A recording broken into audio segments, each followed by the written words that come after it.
आगामी सांसद धर्मेंद्र यादव जी हमारे बीच में उपस्थित हैं। दिल की समाजवादी पार्टी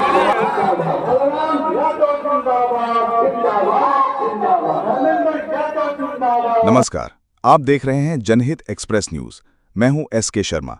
चलिए रुक करते हैं आजमगढ़ के मुबारकपुर विधानसभा क्षेत्र की बड़ी खबर की ओर। मुबारकपुर विधानसभा में आज इतिहास रच दिया गया। विधायक निधि से कराए गए 5,20,20,20,000 रुपए की लागत वाले विकास कार्यों का लोकार्पण किया गया। इस अवसर पर सदर सांसद धर्मेंद्र यादव और विधान परिषद सदस्य एवं पूर्व मंत्री बलराम यादव ने संयुक्त रूप से ब्लॉक रोड पर बनाए गए स्वर्गीय अमरेश यादव उर्फ बब्बन प्रधान की स्मृति में बने भव्य गेट का उद्घाटन किया। सांसद धर्मेंद्र यादव ने कहा कि विपक्ष का विधायक होते हुए भी अखिलेश यादव ने मात्र 1 साल में 53 विकास कार्य पूरे कर ये साबित कर दिया कि विकास की राह में कोई रुकावट आड़े नहीं आ सकती। वहीं पूर्व मंत्री बलराम यादव ने कहा कि विधायक अखिलेश यादव ने जो कार्य करके दिखाया है वो पूरे प्रदेश के लिए मिसाल है। अपने संबोधन में विधायक अखिलेश यादव ने कहा कि उनका लक्ष्य है कि मुबारकपुर विधानसभा का कोई भी गांव विकास से अछूता ना रहे। उन्होंने भरोसा जताया कि 2027 में जब समाजवादी पार्टी की सरकार बनेगी तब विकास की गति दोगुनी नहीं बल्कि चौगुनी होगी। इस मौके पर जिला अध्यक्ष हवलदार यादव, विधायक पूजा सरोज, संग्राम यादव, पूर्व सांसद नंदकिशोर यादव, पूर्व विधायक श्याम बहादुर यादव, पूर्व मंत्री राम दुलारे राजभर समेत बड़ी संख्या में जनप्रतिनिधि और कार्यकर्ता मौजूद रहे। तो ये थी आजमगढ़ की एक बड़ी और ऐतिहासिक तस्वीर, जहां विपक्ष में रहते हुए भी विधायक निधि से कराए गए कार्य पूरे क्षेत्र के लिए विकास की नई कहानी लिख रहे हैं। कार्यक्रम किया गया, आप यहाँ पे आए, क्या कहना चाहेंगे पीडीएफ लेकर? मैं इस मौके पर मुबारकपुर से हमारे विधायक आदरणीय अखिलेश यादव जी को धन्यवाद दूंगा, बधाई दूंगा कि भारतीय जनता पार्टी की उत्तर प्रदेश सरकार की लाख उपेक्षा के बावजूद उनकी मेहनत, उनकी लगन और उनकी नीयत है कि विपक्ष के विधायक होने के बावजूद अपने प्रयासों से विधायक निधि से जितना मैं गिन पाया हूँ संभवतः 52 पत्थर लगाए गए और 53 पत्थर अपनी केवल विधायक निधि से, केवल 1 साल के कार्यकाल के पूर्वांचल निधि जो उन्हें मिलती है विधायक की हैसियत से, उन्होंने इतना विकास किया है। और मैं समझता हूँ आज का ये कार्यक्रम उदाहरण है पूरे उत्तर प्रदेश के लोगों के लिए कि विपक्ष में रहने के बावजूद कितना विकास क्षेत्र का कराया जा सकता है। वो किसी को देखना हो तो हमारे मुबारकपुर क्षेत्र में आके देखें, हमारे विधायक जी के प्रयासों को देखें। और इस मौके पे उनको बधाई देता हूँ और जनता को बधाई देता हूँ क्योंकि उनको समर्पित हुआ ये। सर 2027 को लेकर क्या रणनीति रहेगी? जो है ऐतिहासिक चुनाव होगा 27 का और पीडीए परिवार माननीय अखिलेश यादव जी के नेतृत्व में उत्तर प्रदेश में एक तरफा समाजवादियों की सरकार को बनाएगा।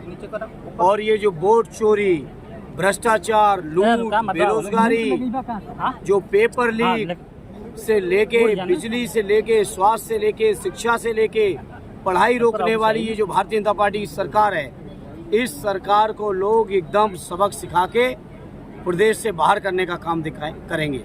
विधानसभा चुनाव संयुक्त रूप से लड़े जाएंगे, मोर्चा बना करके। मोर्चा आपको दिख नहीं रहा है? देखिए कितना शानदार मोर्चा है कि संसद से लेके बिहार तक और जहां जहां भी राज्यों में चुनाव आएंगे वहां तक ये इंडिया अलायंस के गठबंधन से बीजेपी घबराई हुई है। आपने देखा बिहार में किस कदर चला है माहौल, आपने देखा देश की संसद का माहौल कैसा रहा और उससे भी बड़ा माहौल उत्तर प्रदेश की जनता के बीच होने जा रहा है। वोट जो चोरी हो चलिए विधायक जी का किया गया है और मुबारकपुर क्षेत्र में क्या कहना चाहिए जनता को? पहले तो मैं अपने आजमगढ़ के सांसद जी का धन्यवाद ज्ञापित करूंगा कि आजमगढ़ के लोगों ने जिस उम्मीद के साथ इन्हें सांसद बनाया था उस पीडीए समाज की और आजमगढ़ की जन समस्याओं को और साथ ही पूरे देश के नौजवानों की लड़ाई पार्लियामेंट के अंदर लड़ने का काम कर रहे हैं। और उनके साथ पूर्व मंत्री माननीय हमारे नेता माननीय श्री बलराम यादव जी ने आज के लोकार्पण कार्यक्रम में समय निकाल करके यहाँ आए। मैं इन लोगों के साथ ही अपने सारे वरिष्ठ नेताओं का स्वागत, अभिनंदन करता हूँ, आभार व्यक्त करता हूँ। साथ ही पूरी मुबारकपुर विधानसभा क्षेत्र से उमड़ती हुई भीड़, जो लोग भी सुबह से अपने नेता का इंतजार कर रहे थे, लंबे समय के बाद आदरणीय सांसद जी बीच में आए। मैंने पहले कहा कि कुछ ऐसी घटनाएं हो गई थी जहां सांसद जी को जाना था, थोड़ा विलम्ब हुआ, लेकिन कोई भी व्यक्ति यहाँ से टस से मस नहीं हुआ। यह सांसद जी के प्रति उनका प्यार और दुलार है, मेरे प्रति स्नेह और आशीर्वाद है। जो लोग भी आए हैं मैं सबका दिल की गहराइयों से आभार व्यक्त करता हूँ, सबको प्रणाम करता हूँ। जहाँ तक लोकार्पण के कार्यक्रम का सवाल है, तो आज एक चीज़ मैं स्पष्ट कर दूँगा आपसे, यह वित्तीय वर्ष 2024-2025 1 साल मात्र का ये कार्य है और कुल 5,20,20,000 का पत्थर आपके सामने लगा हुआ है। तो मैंने जिस उम्मीद के साथ, इन जिम्मेदारियों के साथ लोगों ने मुझे चुना है, उन जिम्मेदारियों को पूरा करने में पूरे लगन के साथ लगा हूँ।